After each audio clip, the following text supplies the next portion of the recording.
তো হ্যালো বন্ধুরা, আজ সকাল সকালে মুখ ধুতে ধুতে আমি আর আমার বাবা মাঠের দিকে রওনা দিলাম। কারণ এমনি বর্ষার দিন চলে আসছে, এমনি তো ধান পুঁততে হবে। তো বাবা বললো চ মাঠ গেলে দেখে আসি খা। তো প্রথমেই এসে মাঠে একদিকটা মাঠ এসেছিলাম। আমরা এইখানকার মাঠটা দেখতে এলাম, এই মাঠটা চাষ হয়নি তো কিছুদিন থেকে। তো দেখতে এলাম যে ইঁদুরে যেতে কিছু করেছে, মানে আলটাল ইঁদুর ধরতে যে আলটাল কেটে দেয়, তো আলগুলো বাঁধাতে জল দাঁড়াবে না। তো এখানে দেখছি কাটে নাই, সামনে একটু পাড়া কেটেছে। তো এখানে তো কোনো কাটে নাই, এমনি এখান থেকে বেরিয়ে গেলাম। কারণ এমনি ওই আফড় দেখতে হবে, যেগুলো তোমার ধান ফেলায় আফড়, ওইগুলো দেখতে হবে বোকা।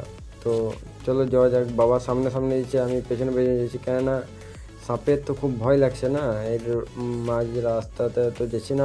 আমরা যে আলে আলে আলে তো জানোই কুমোর সাপ থাকে, সাপ বিচ্ছু এসব থাকে, অনেক ভয় লাগে। ওই লেগে বাবা বললে তো পেছনে পেছনে আয়, আমি এগুতে দিয়েছি, সামনে আমাদের আছে। চলো যাওয়া যাক আফড়ারা কেমন। তো ফাইনালি আমরা চলে এসেছি আমাদের আফড়ার কাজ। চলো তোমাদেরকে দেখাবো যে আমাদের আফড় কেমন হয়েছে আর কবে থেকে পুঁতবো, এটাও জানাইছি তোমাদেরকে। তো সামনে যেটা দেখতে পেয়েছো এই আফড়াটা, এটা হলো আমার জেঠুর।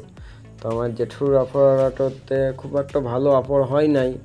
জেঠু হয়তো কাল পরশু ইউরিয়া দিবে, এখনও দেয় নাই। দিলে আর একটু বড় হতো। জেঠু জলটা বাঁধিয়েছে, হয়তো ইউরিয়া দিবে আজকালের মধ্যেই। তো জানি না কবে দেবে, ওটা তো বলতে পারবো না আমি। তো এর সামনে দেখতে পেয়েছো, ওই যে সামনে বড় মাঠটা দেখতে পেয়েছো, ওই আফর গেলা, ওইটা হলো স্বর্ণ আফর। আর এই সামনে দুটো ছোটো ছোটো পাটালিতে রয়েছে, ওটা হলো গোবিন্দভোগের।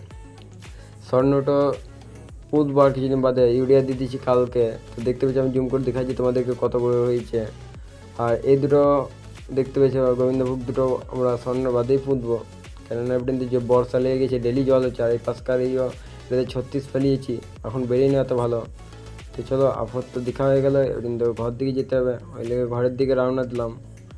ঘরের দিকে রওনা দিতে যেয়ে আমার দেখতে পেলাম যে এইখানে যেটা দেখতে তোমরা ইটের বালি পড়ে রয়েছে না, এই ইটগুড়ি এসব, এইটা এই হয়ে আমাদের ওই মাঠগুলোতে জল যায়। তো এটা আমাদেরকে এভিডেন্স সরাইতে হবে। ঘরে এসে নিয়েই দেখছি লালু আর ভুলু আমার পেছনে একবারে পুরো তাড়া করেছে।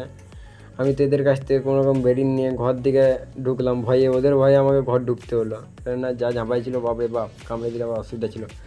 ঘরে এসে নেই মুখগুলা ভালো করে ধুয়ে নিলাম। কেননা আজ সকাল সকালে ব্রাশ নিয়ে বেরিয়ে গেছিলাম। এসে নিয়ে মুখ টুক ধুয়ে নিলাম, চাও খেয়ে যায় নাই।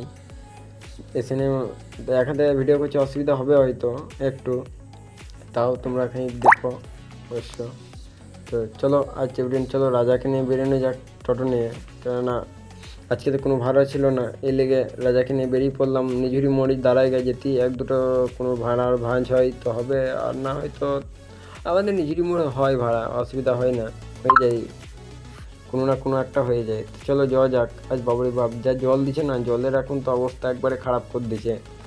একদম 6-7 দিন থেকে জল দিচ্ছে। তোমাদের পাশে কেমন দিচ্ছে আমাকে একটু কমেন্টে জানাবে যে কেমন জল হচ্ছে, তাহলে জানতে পারবো কাদের বসে কেমন হচ্ছে। আর এই তো আমরা গাড়িটা তো আমাদের ঘরের ভিতরে থাকে, গাড়িটা বাই করতে একটু অসুবিধা হয়। নিজের মোড় চলে এলাম। চলো ফাইনালি নিজের মোড় চলে এলাম। আমার গাড়িটা রাজাকে লাগিয়ে দিয়েছি। রাজাকে লাগাবার এগুলো দেখছি দুটো কাকু দুটো গাড়ি লাগিয়ে দিচ্ছে। ঠিক আছে, চলো তা করতে করতেই আমার একটা ফোন ঢুকলো। ফোন ঢোকার কারণ বললো যে শ্বশুর ঘর থেকে আমাদের নিঝুরি আসবে, ওই লেগে তাহলে আমাকে তো বেরিয়ে হইলো। ওই লেগে আমি বেরিয়ে গেলাম। তো হাওয়া দিছে যা, একবার হাওয়াতে তো চুলমুল উড়ে গিয়েছে মাঝ রাস্তাতে যেতে যেতে। এই কাকুকে তুললাম একটা কন্ট্রোলে, বললো চলো আমিও যাবো। তো ওই রাস্তাতেই পড়লো, ওই লেগে এই কাকুটাকে তুলে নিলাম। এই কাকুটাকে তোলার বাদে আরেকটা কাকিমাকেও তুললাম। ও বললো মোড়ালপুর বাস স্ট্যান্ড যাবে, ওরা সিউড়ি হয়ে যাবে হয়তো, অতটা বললো না। তা রাস্তায় দেখছো ছাগল গরু রয়েছে, আস্তে আস্তে যেতে হয়েছে। তো ঠিক আছে, হয়ে যাচ্ছে না, যা ছাগল গরু যদি ঢুকে যায় তো আবার পয়সা দে। আর এই পাশটাতে তোমার আমার জানো না অতটা ঘাটঘটি, মানে চেনা পরিচয় লয় ধরো। ওই লেগে আস্তে আস্তে যে চারিয়া ওই কাকু নেমে যেয়ে না এই ঠাকুমাটা চাপলো। এই ঠাকুমাটা চাপার পর এনাদেরকে আমি মোড়ালপুর বাস স্ট্যান্ডে নামিয়ে দিলাম। মোড়ালপুর বাস স্ট্যান্ডে নামাবার সঙ্গে সঙ্গে ওনারা আমাকে পয়সা দিল, যা 10 টাকা করে ওনাদের ভাড়া ছিল। তো এই ঠাকুমাটা আবার আমাকে 50 টাকা নোট ধরাইলো। ওই লেগে আবার আমাকে মোবাইলটা এক সাইডে রেখলাম, কারণ আমি এক হাতে ভিডিও করি। ওই লেগে আমাকে আবার ওনাকে খুচরো দিতে হইলো। কারণ আমার কাছে তো বাইরে 50 টাকা খুচরো ছিল না, ব্যাগ থেকে বাই করে আবার খুচরো দিলাম। ওনাদেরকে খুচরো দিয়ে এসেই আবার ওদের ঘর চলে এলাম যেখানে ওরা বললো। তো আমি তো জানতাম না, আমি কোনো রকম কষ্ট করে এলাম।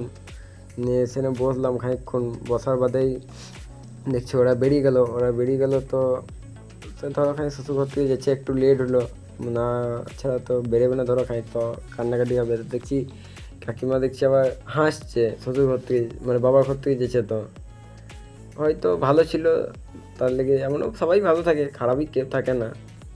তো চলো এখান থেকে বেরিয়ে যাবে ট্রেন, কেননা আর দেরি করলে হবে না। অনেকক্ষণ দাঁড়াইলাম, 15-20 মিনিট মতন এখানে দাঁড়াইলাম। তো তারপরে ওদেরকে ঘরে নামিয়ে দিয়ে নিয়ে তো চলে এলাম আমার ঘর। আমি ঘরে চলে এলাম, ঘরে এসে নিয়ে রাজাকে দিয়ে দিলাম চার্জ, কেননা আমার আরও ধরো যদি ভাড়াটারা আসে ওই লেগে রাজাকে দিয়ে দিলাম চার্জ। তো অবশ্যই ভিডিওটা বলবে যে কেমন হয়েছে, লাইক অ্যান্ড সাবস্ক্রাইব আর কমেন্ট অবশ্যই করো আমাকে।